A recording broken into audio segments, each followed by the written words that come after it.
to do this one, you'll either need a bench or a table that you can get under the edge on this side. The reason for that is the band is going to go under that.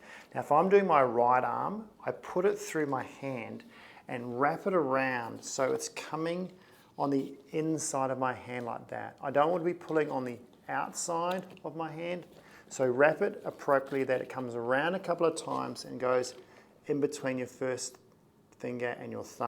Just make sure when you start off though that your elbow is straight.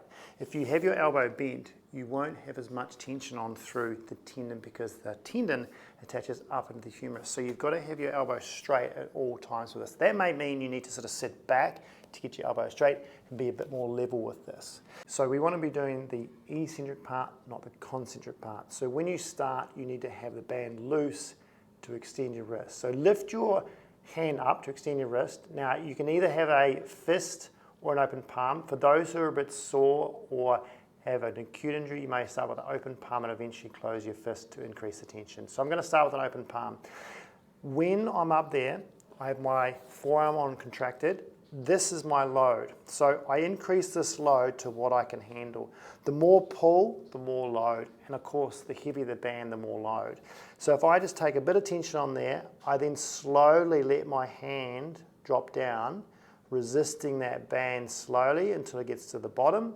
Then I don't do the concentric phase with load. I let that go. Concentric phase is easy, up it comes. Then I put the load back on again by stretching it, resist it, and then slowly let that lower down like that.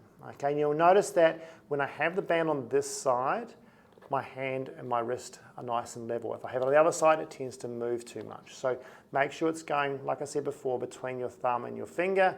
Keep your wrist high. Put the load on, hold that, keep your elbow straight, and then slowly lower down through range as long as it's pain-free. If it's painful, you may have too much load with that, but let it go and then return to the top again.